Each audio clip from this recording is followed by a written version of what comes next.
अस्सलाम वालेकुम दोस्तों, क्या हाल है। उम्मीद करता हूँ कि सब दोस्त खैरियत से होंगे। नदीम वाइस चैनल में खुश आमदीद। हेलो, अस्सलाम वालेकुम भाई। वालेकुम सलाम भाई। मैंने बहुत मुश्किलें सही हैं, दिल करता है कि खुदकशी कर लूँ। खुदकशी हराम है, जिसकी ज़िंदगी हराम हो जाए इन पर खुदकशी हलाल हो जाती है। सब्र करना सीखो, हो सकता है कोई तुमसे भी ज़्यादा परेशान हो और मुसीबत में हो। भाई सब्र, आप किसको सब्र का बोल रहे हैं? मैंने कितना सब्र किया आप अंदाज़ा भी नहीं लगा सकते।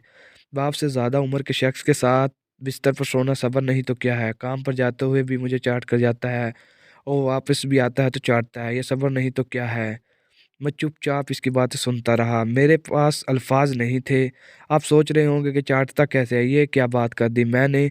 आपको बताती हूँ, ज़ुबान से मेरे पूरे जिस्म को चाटता है। मेरे चेहरे पर, जिस्म पर इतनी थूके लग जाती हैं कि मुझे अपने जिस्म से ही नफरत हो जाती है। जैसे ही वो काम पर जाता है, मैं इसी वक्त नहाती हूँ, बदबू आती है खुद से। अल्लाह अकबर, ये इंसान है या जानवर? मैंने गुस्से में और ऊंची आवाज़ में बोला तो इसने कहा, आपको तो सुनकर अजीब लग रहा है। मेरे साथ ये रात को जो करता है वो तो मैं आपको नहीं बता सकती। अगर बता भी दिया तो आप लिख नहीं पाएंगे। रोज़ रात को मेरे सामने मोबाइल पर गंदी वीडियोस देखता है और बोलता है कि आज इस तरह तूने करना है। उफ उफ कमीना इंसान। मैं ये बात सुनते ही काँप सा गया। भाई ये सब्र नहीं तो क्या है। नमाज़ रोज़े भी करती हूँ, अल्लाह से डर दुआ करती हूँ कि मुझे मौत दे दे। मैं और बर्दाश्त नहीं कर सकती, इम्तिहान ना ले मुझसे। मेरे पास अल्फाज नहीं थे, इसको मैं अब क्या बोलूँ। मैं चुप रहा। भाई आप ये ज़रूर लिखना कि औरत सिर्फ बिस्तर गर्म करने के लिए नहीं होती, इसके भी कुछ हकूक़, इसकी भी इज़्ज़त है। तुम्हारे बाबा ने तुम्हें क्यों बेचा? इनको बताओ कि किस हाल में हो तुम। अपने भाइयों को बताओ, अम्मी को बताओ, ताकि वो रिश्तेदारों को बताएं और तुम्हें इस जहन्नम से निकाल सकें। मैंने एक ही सांस में ये सब बात बोल दी। बाबा को मेरा ख्याल होता तो वो मेरे साथ इस तरह कभी ना करते। और मेरा कोई भाई नहीं है। मेरी अम्मी का ज़हनी तवाज़ुन ठीक नहीं रहता, हर वक्त खुद से बातें करती रहती है।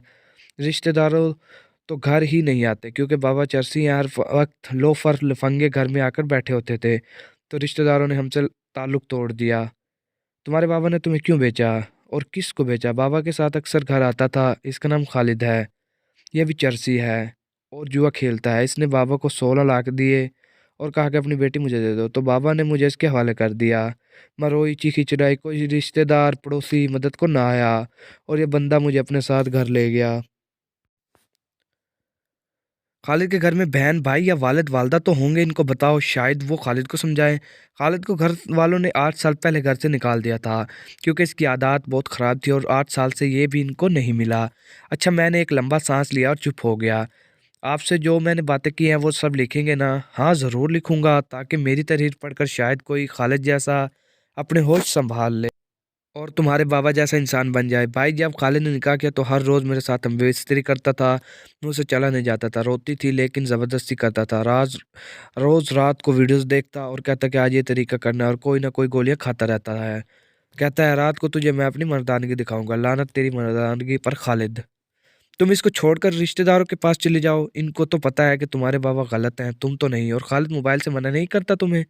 खालिद की एक यही बात तो अच्छी है, मेरे लिए मोबाइल ले आया और पैकेज भी करवा देता है, सौदा सलफ भी तक पूरा करता है, लेकिन मुझ पर जुल्म भी बहुत करता है। और मैंने खालिद को कहा था कि मेरे रिश्तेदार हैं, मामू हैं, चाचू हैं, इनके पास कभी ले जाओ। मेरा दिल करता है, बाहर जाऊंगी, रिश्तेदारों को मिलूंगी, कमरे में बंद रहती हूँ तो मेरी इसने बहुत बेइज्जती की और बोलता है कि तुझे घूमने का बहुत शौक है, उतार कपड़े तुझे सैर करवाता हूँ।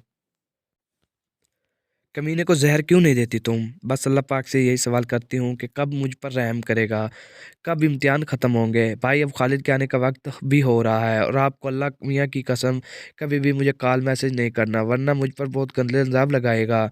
और 2 दिन हो गए हैं इसको काम से भी निकाल दिया है, काम ढूंढ रहा है, हो सकता है मेरा मोबाइल बेच दे क्योंकि चरसी है, चरसी जुआ भी है, खेलता है और आमदन है नहीं तो पैसे कहाँ से लेगा। बस आप अमानत समझ के मेरी ये बातें ज़रूर पोस्ट करें। अल्लाह पाक आपकी हिफ़ाज़त करे, आमीन। अल्लाह पाक तुम्हारी भी हिफ़ाज़त करे। अपना ख़्याल रखना, कभी भी मेरी ज़रूरत हो तो मुझे ज़रूर याद करना। अल्लाह हाफ़िज़, खुदा हाफ़िज़। ख़्याल रखना अपना। इसके बाद फ़ेसबुक से वो गायब हो गई और ना ही कोई कॉल मैसेज आया। उफ़ मेरे अल्लाह, तेरे बंदे इतनी मुश्किल में हैं, तू कब तक इनका इम्तिहान लेता रहेगा? कुछ तो रहम कर इन पर। मेरे ग्रुप के तमाम दोस्तों, अल्लाह की लाठी बेआवाज़ है। निकाह हो जाए तो इसका ये मतलब नहीं कि बीवी, बस बीवी आपकी ग़ुलाम है। आपका जो मर्ज़ी दिल करता है इसके साथ करें। फ़र्ज़ करें कि कल को इसकी जगह आपकी बहन हो, तो आप क्या करेंगे? अल्लाह पाक सब की मुश्किलों को आसान फ़रमाए, आमीन। और दुआ है कि वो जिस हाल में भी हो, खुश हो, सलामत रहे, आबाद रहे। मज़ीद वीडियो के लिए मेरे चैनल को सब्सक्राइब करें। वीडियो अच्छी लगी हो तो लाइक करें। वीडियो मुकम्मल देखने